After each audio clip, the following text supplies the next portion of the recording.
Hello and welcome to Inside Sports. I'm Wes Decker, and the last few weeks, these have been making it into the opening of the show every week. This week, I don't really have time for those, although somehow they just made it in. In addition to that, I had some great material this week about Justin Bieber headbutting somebody, and then I had more material about the state of Washington claiming Bigfoot before the state of Oregon claims Bigfoot. None of that's making it in detail this week because I've got 4 state champions here from Boonesboro today. Rosemary Menang, I've got Cameron Harper, I've got Ben Hardings, and Nick Kidwell. Welcome to the show and congratulations on your state championships. Thanks. It's great to have you here. Nick, let me start with you. I mean, how does it feel to be part of something that is completely unprecedented with Boonesboro track and field history? I mean, the way things have gone, there isn't much that Boonesboro hasn't done, but for the boys to win a track and field championship indoors, you to win the shot put. Me, my first year, I didn't really expect this. I thought it would take a lot more time for me to get with it, but I caught on to it real quick, and helping someone that's greater than me, it's kind of nice. And Ben, you win the 3200 yesterday, Right. But first time on the track in the 1600, it's you and Donovan McClellan Right. kind of trading the lead back and forth. Donovan gets the win there. Then the 3200, all of a sudden you find yourself inheriting the lead in that race, and you're kind of all alone all of a Yeah. sudden, and you're on your way to a state championship. What's going through your mind? My dad actually afterward, he said, there's some people that should have won, Declan or somebody, he said that's just when a moment when, your opportunity and your preparation come together. So, when I had him, go out, and then, I have an opportunity right there. I just got to hold this guy off for, another half mile, and then I accomplish my goal. So, it's kind of a surprise, and, coming off the mile and then going into the 2 mile. But all the hard work that you put into something, nothing, you never deserve anything, but sometimes you earn something. Do Right. you feel that way about this? Yeah, it kind of came to me as a surprise, but I also think, of all the work that we have done, not just me, but, the coaches and, figuring out, how we can get the most points here and putting in, all our miles of practice, sort of, it is surprising, but it's, it was cool to see that all the work that I put in earlier. I have something to show for it now. And if it's a surprise, it's a very pleasant surprise Right. in the form of a gold medal, I might add. Yeah. Cameron, this may seem like old hat to you to some degree, but I'm sure it never gets old. And for the girls to dominate the way that the girls dominated, what's that say about the team itself? I think it really shows that we, as a team, just have such depth and a lot of just amazing girls that all come together, and we all just do a really good job. And you obviously put a lot of effort into everything that you do, although it might look effortless to some in a big way. But the 300, the 500, I mean, you had to lay it out there. Lauren Daniels really pushing you to your limits. Can you talk a little bit about that back and forth with her? Yeah, it's always been a back and forth between me and Lauren. Last year, especially for outdoor in the 400, but again this year in the 500, just having Lauren always there in my heats and things like that, just to push me, really makes me want to go faster and to definitely give more than just my 100%. And Rosemary, to join a team like Boonesboro this year, and having never competed in track and field before, I understand first off, you win the shot put and win a state championship. But I understand initially when you came to the team, you wanted to run. Yes, I actually came to just be a sprinter and just run like everyone else. But my coaches told us to try out for high jump, pole vault, and shot put. And then when I try out for shot put, the first thing my coach tells me is I have good explosion. I don't know what explosion is, but I'm like, okay, let's see where this takes us, and here I am. Are you amazed at how far you've come with the shot put in terms of increasing your distance from one meet to the next and now sitting here as a state champion? Yes, I'm totally surprised because, if at the beginning someone told me that I was going to be this good, I'm definitely not going to say yes, because I knew I was going to take much more time to practice and be better at it. I didn't know I was going to catch up this fast.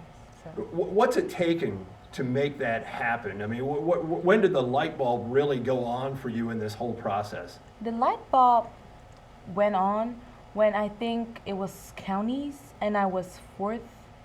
No, counties, I became third.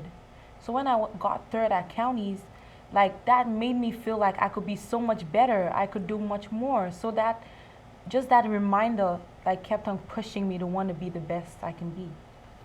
Nick, it's amazing to me in talking to Rosemary. I mean, here you have the female shot put champion in 1A, the male shot put champion in 1A. To what do you attribute your improvement throughout the course of the season? Because much like Rosemary, you are new to the shot put too, but you were able to get it down to the point where you're better than every other guy in 1A. Yeah, Jordan being a state champion and JR being a state champion, and we go at it and practice a lot, and then we get in the weight room and push ourselves a lot too. And it's really our preparation. It's difficult, but it pays off a lot.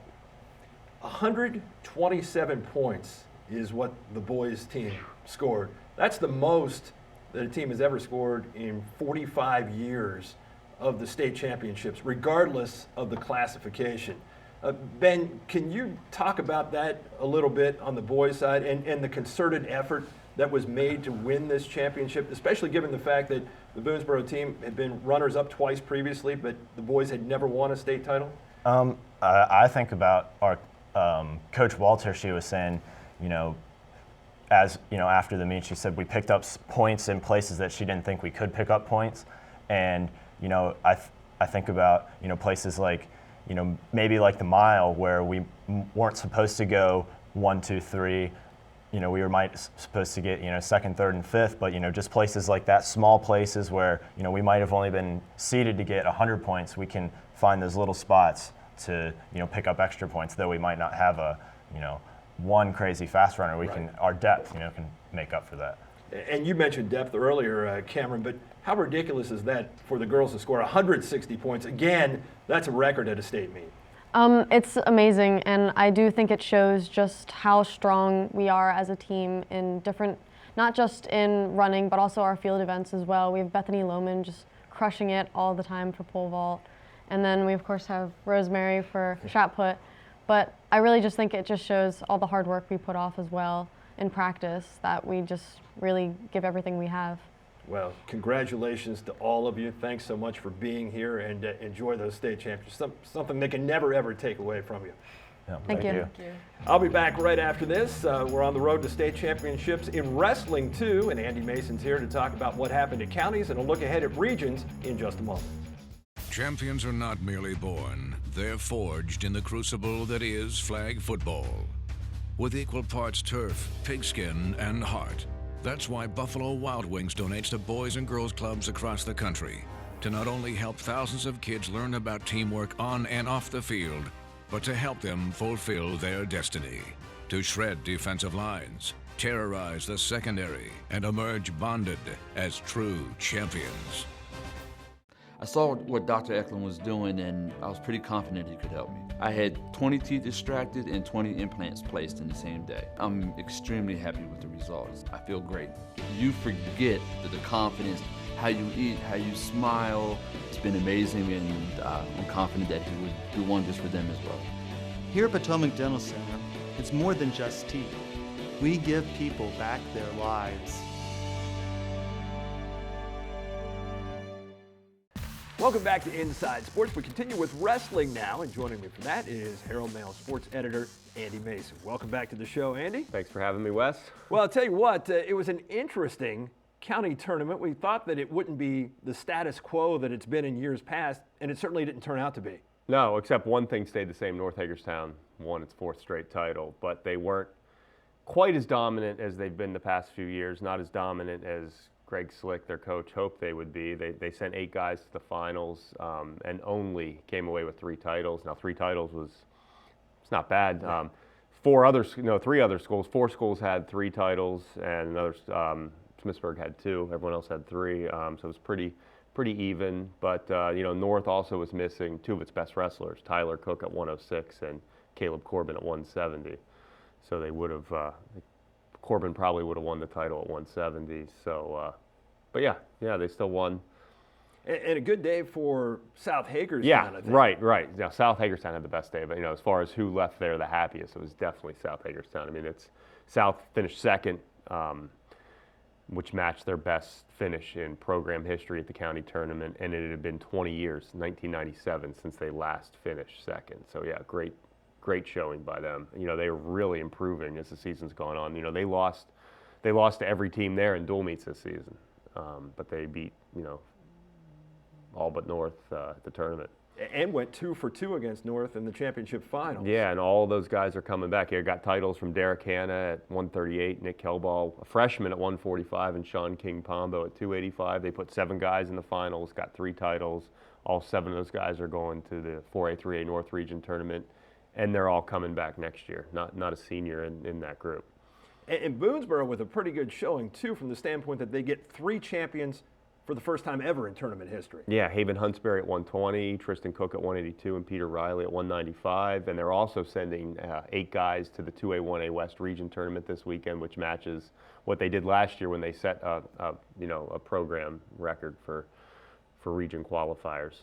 And one thing that we mentioned last week, which certainly transpired with South Hagerstown finishing second, North and Williamsport don't finish 1-2 for the first time in something like 10 years, Yeah. I think it's been. So Williamsport, though, still gets 3 champions, although it's the first time since 2008 that they've had that few, a number of champions. But for most schools, pretty good showing. And with such a young team, not bad at all by the Wildcats. Yeah, not bad. I don't think anyone, Williamsport knew that coming in they were going to be in a battle for second. They didn't quite get second, but, Mike Rektorvik's got pretty, reasonable expectations this season. I think he just has one senior starter. All those guys are coming back like South. They had with what they had a pretty good dual meet season.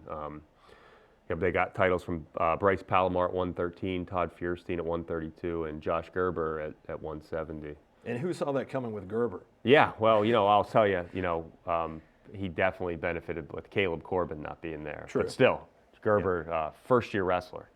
I don't think he'd ever wrestled at all until a few months ago. He joins the team, and here he's a county champ heading to regions. Yeah, pretty Yeah. impressive. And one thing I thought was interesting, there are 14 weight class champions, only 3 seniors in that group. So 11 of those county champs are coming back. Yeah, we only had 3 returning champs going in as it was. 2 guys come back and defend their titles, and the usual suspects in Aaron Brooks and Brian Stewart from North Hagerstown. Smithsburg, though, I think need a mention there with their 2 county champions. First time they've had multiple champions since 2010. Wow, and both sophomores. Shane Havermel at 106, Josh Atkinson at 152. Those guys are both very good. Shane Havermel, he's in 2A, 1A.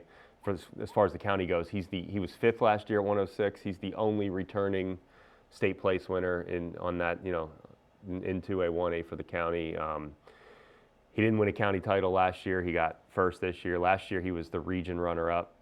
I think he's the top seed for the region tournament this Saturday at Middletown. I think he's going to want to get that title, and I'm sure he's going to looking to improve on his 5th place finish at States. Well, your crystal ball's been pretty good lately as it related to the county tournament. Yeah. You were dead on with the 4 guys you said would win. Had I filled out a brackets, I would have been off at a few of them.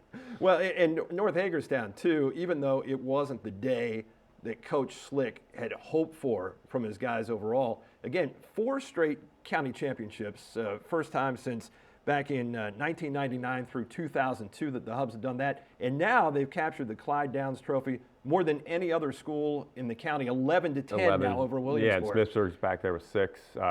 Maybe next year will be South's year. I've got a good feeling about South. I mean, they were, like I said, they returned everyone. They were 2nd this year. North's going to lose some guys. I don't know how many. Well, I know it's tough with regions coming up because we don't know anything right now as far as the 3A schools, North and South Hagerstown respectively, but does this bode pretty well for South Hagerstown going forward, what we saw at the county tournament? Yes, regions is going to be different. Last year they only had one state qualifier, Brandon Agati, who went on to win states, now wrestling at WVU. So they're taking a lot of guys who don't have, I think for a lot of South guys, it's a great achievement to be at regions. I expect a couple are going to get through to states. It gets much more difficult. It gets a lot more difficult. No question about that. And as you said, 1A, 2A, got a lot of guys going there, so hopefully a lot of guys going 20, 6 from Smithsburg, 6 from Williamsport, and 8 from Boonesboro. South's going to have at least 7, probably just those 7. North's going to have its 8, because when you get to the county final, you automatically get to regions. North's going to have its 8 region or county finalists, and probably at least Cook and Corbin will have enough region points to get in. Maybe a guy like Hoyt Cheney, who finished 3rd in the county, is going to be on the fence, but he might get in. And Milford Mill Academy decided with the 3A and the 1A and 2A at Middletown coming up on Saturday. Andy, thanks so much for being here. Thanks for having me. I'll be back right after this. We've got more postseason to talk about, plenty of it today. Basketball is next, girls basketball in particular, when I come back in just a moment. When it comes to hearing loss, who will be taking care of you? Audiologist Dr. Karen Hamilton is Hagerstown's hearing doctor, working to improve the quality of life for those with hearing loss. At Audiology Services, Dr. Hamilton focuses on evaluation and diagnosis to provide solutions for treating hearing loss. Using the latest technology, she programs hearing aids to meet your unique needs and ensures they fit properly and comfortably. Audiology Services participates with most insurance companies and will check benefits and file claims on your behalf. Dr. Hamilton and her team also serve the community through Hagerstown Hearing, which focuses on providing crystal clear sound in places such as theaters, churches, offices, and homes. Hagerstown Hearing installs looping systems that allows those with hearing loss to enjoy speech clarity and noise reduction, providing an experience like never before. To learn more about Audiology Services and Hagerstown Hearing, call 301-790-3300. Audiology Services and Hagerstown Hearing, providing crystal clear sound. Welcome back to the show, and it's time for basketball now as we head into the postseason. The brackets have been released by the MPSSAA, and it's time for us to dissect them, and I'll do that with Williamsport head basketball coach Kevin Murphy. Welcome to the show. Good to see you, Wes. Let's talk about the girls and the way things shape up, beginning first with Williamsport. And would it be fair to say that the Wildcats have really been in playoff mode for a while now because of the difficulty of the 2A West region? Yeah, we've tried to gear ourselves to playing good basketball towards late February for the simple fact that 3 of the top 5 teams in the entire state are in our region. So you got Marriott's Ridge is number 5, we're number 3, and Walkersville's number 1. So we knew at this time of the year we were going to have to be playing our best basketball, and we're playing pretty well right now. Yeah, it's amazing to have only 2 losses all season long, and yet you're not the number 1 seed in your section. Walkersville gets the number 1 seed. You get the number 2 seed. Take on a Middletown team that you're 1-1 against this season. So what's your overall feeling with that game coming up next? It's going to be a really difficult task for us because Middletown's got some very nice players, and inside they're very tough, which is where we're a little weak. Brianna Crutchfield gave us fits the first 2 times we played them, and it's going to be a difficult task, but having a game at home is a huge, huge help. Yeah, you know that now from a few years of experience, and Williamsport's done so well at avenging losses, and you lost to Middletown first time around, came back and beat them the second time around. And we talked about just how difficult 2A West is. When we look at some of the other regions, I think in 1A West in particular, things don't seem to be quite as tough there, but a Smithsburg team that's made things tough on itself all season long comes in with a 17-5 record, but they've been on a winning streak until they lose to North Hagerstown on Monday night, something that they probably didn't expect, but they get that number 1 seed. They play a team that they've beaten twice during the regular season in Brunswick. If you're Smithsburg, what's the mindset here in terms of refocusing with a brand new season beginning now? You know, last year we made our run. The last game we played was a loss at Liberty. And so he can use that, Coach Batesville can use that as a refocusing tool. He's got a week to prepare. He knows who he's playing in the region. He's already beaten Brunswick, and if he has Boonesboro, if they get by Clear Spring, he knows about them. And it's very wide open this year. I think it's a year where Smithsburg justifiably should be pretty confident they can get to the state Final Four because Southern Garrett's not nearly as good as they have been in the past. How about that Boonesboro team, though? Boonesboro's played a very tough schedule this year, which I think has contributed to them not having a spectacular record, but at the same time, they played Smithsburg much tougher the second time around than they did the first time. They're young at key spots. I'll never forget 2 years ago when we had Aaron McVicker as a sophomore point guard. Now KK Rogers is a sophomore point guard at Boonesboro, and you have some growing pains with a young point guard. And I think as the seasons wore on, she's gotten better, more consistent with her play, and that's huge. When they have young guards that they have, sometimes it's a roller coaster in the postseason, or sometimes a roller coaster throughout the season with them. And I don't mean to dismiss Clear Spring, who will be Boonesboro's opponent, because obviously the Blazers will be out for a victory there and to move on. And Clear Spring with nothing to lose. I mean, a team that was 0-2 during the regular season against Boonesboro, perhaps this is the point where you get a signature win for what is also a young team there going forward. Clear Springs had some nice wins, especially early in the year, and they're the type of team, they can shoot the basketball. If you give them open looks, I told our kids before we played them both times, they beat us in horse every time we played them because they can shoot it. You have to guard them, and I think Boonesboro will try to get after their guards and pressure them. But Clear Springs not a bad basketball team at all this year. They've really gotten better as the year went on as well. And over in Section 1 there, Hancock, a team that has struggled mightily throughout the season, and Hancock will be on the road to open things up against Northern Garrett, gone 0-2 so far this year against that particular team. And then over in 3A, well, all of a sudden 3A West, you look at it and you talk about familiarity. North Hagerstown, South Hagerstown, round 3 coming up. North beating South each of the first 2 meetings, but now here we go to the postseason. You just don't know exactly what you might get. Anything can happen, but I'll say this about North. They're playing some very good basketball. They beat Boonesboro about a week ago. They beat Smithsburg last night. They were tough on us. We had to play very well over there to beat them. Coach Matt Ryan has done an excellent job. They're playing well at the right time of the season. The issue is they get by South, Frederick standing in their way, and that's going to be tough. And South Hagerstown, I think, on the other side of the coin, I mean, coming off a win in their regular season finale, obviously a lot of motivation there when you see North Hagerstown on the other side and you're South Hagerstown. You've lost to them twice during the regular season. You'd love to end their season. Yeah. Nothing better than a rivalry to start off the playoffs for those two teams. And it's going to be tough because to beat a team 3 times in 1 year is always difficult, and especially when it's your rival. And getting back to your Williamsport team, it's been a year where you've gone 20-2, but there have been times where the difficulty and the adversity has been very high. And that has to be good, though, heading into the postseason with the challenges, but then missing a key player potentially. How do you attack all of this? It's been an extremely rewarding year from our coaching staff perspective, because to sit here at 20-2 after losing a kid like Taylor Neff in preseason, who was an integral part of a team that went to a state championship game. We lost her in preseason. We thought she was going to be our defensive standout kid. And to lose her and then kind of refocus, our 5 seniors have done an incredible job. Aaron McVicker, Caitlin Murphy, Stephanie Gomez, Lexi Robinson, Madison Riley. They did great jobs for us this year, different key moments, different times. And I don't think Aaron gets enough credit. This is a kid who leads us in scoring, is the second leading leader in rebounding for us, leads us in assists, leads us in steals. She's been our engine, and to be honest with you, she's done a great job, and it's kind of really set the tone for us, both offensively and defensively, because now she had to take over Taylor's role and take over and take one of the best defensive or best offensive players from the other team. Knowing what you know after the playoff run that you made last year, how does that help you this year? I know it's basically a different composition of players, but what does that, how does that help you heading into this playoff season? Well, getting back to your question before, when you talked about adversity, we've had to deal with a lot of it this year. We had to deal with a lot of injuries, and now Caitlin Murphy may not be back. Hopefully she'll be back, but we'll see on Thursday. It'll help us tremendously because a lot of those kids from last year saw what it took. And it's a mental and a physical thing this time of year where you're going to deal with adversity in the middle of a game, end of a game, could be in the first quarter. And our kids are prepared for that. I think that I'm confident that you'll see our best shot every time we step out on the floor. Well, best of luck throughout the playoffs, Coach. Thanks so much for being here. Thanks, Wes. I'll be back right after this. I've got boys basketball. Talk about the playoff brackets there and the matchups upcoming in just a moment. Tony's Pizza in Williamsport has had the same simple philosophy since 1985. Start with simple products. Sauce from the best Italian tomatoes. The best cheese and dough made fresh every day. Then mix those with a great atmosphere, and you'll have the best dining experience you can find. Tony's is known for their pasta dishes, subs, pizzas, and specialty items like their Nutella Dots and the famous Crazy Tony. Simply put, they want to give the best food they can give to their customers. So stop in today to Tony's Pizza in Williamsport.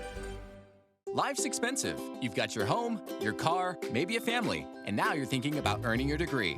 At Kaplan University, we get it. When it comes to the cost of your education, every bit helps. That's why we created Tuition Cap. It's a program that sets the maximum amount you'll pay for college. Once you meet the cap, the rest of your degree is free. That's right, free. That adds up to a 33% savings off the full tuition. It's all part of our promise to make college more affordable. Learn how you can save with Kaplan University's Tuition Cap program at 1-866-KAPLAN-4.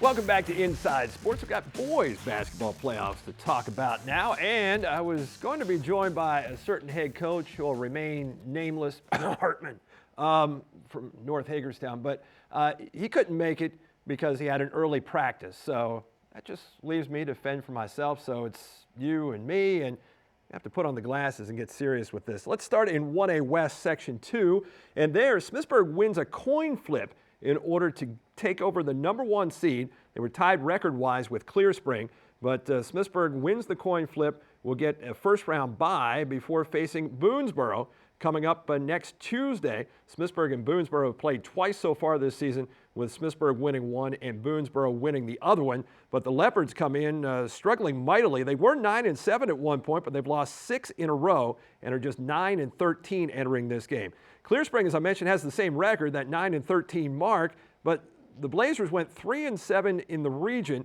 against schools not named Hancock, which is not good. But on the other hand, they get a guy back that they've been missing all season long in Jarrett Lozich after being out for the first 19 games with a foot injury. Lozich has come back for the last couple for Clear Spring, and he should be a big boost heading into the playoffs, along with Connor Michael, who has been very consistent all year long on the inside, and Michael Myers on the outside has done a great job playing a little bit out of position this season.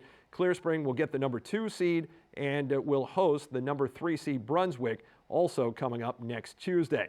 Over in Section 1, Hancock has had a tough season. The Panthers are just 3-19, and they'd have to pull off a major upset at Northern Garrett, the 4 seed, next Friday in order to advance. Hancock has lost twice this season so far to Northern Garrett. Over in 2A West, Section 1, that's where we find the Williamsport Wildcats. And the Wildcats, we thought, had a ton of potential before the season started. And at times, they've certainly shown glimpses of living up to that potential with a very young lineup and a lot of players that have been interchangeable throughout the course of the year. Now is really the time for the seniors to step up, though, for Williamsport. Wildcats entered the playoffs with a record of 15-7. They've gone 4-2 in the region. Their only losses coming on the road at FSK and at Walkersville. Williamsport will begin at home against Middletown next Tuesday as the #2 seed, and the Wildcats have gone 2-0 this season against the Knights. The winner of that game will get the winner of the 4 seed Walkersville. More than likely, Walkersville plays Catoctin first, but the winner of that game will then get the #1 seed in Mountain Ridge, and likely the winner then of the Williamsport game will have to go to Mountain Ridge, go through the #1 seed in order to advance.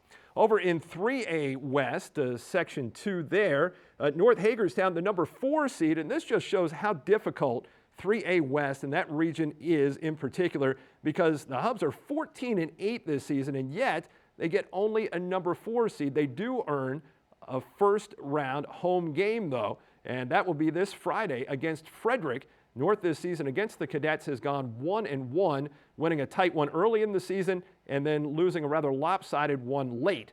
North has been playing a bit better as of late, and if they can get that inside game going along with the outside shooting of Jair White, you figure that the Hubs are certainly going to get on to the next round. However, waiting there will be the #1 seed in Tuscarora. Aside from North in that 3A West region, you've got South Hagerstown.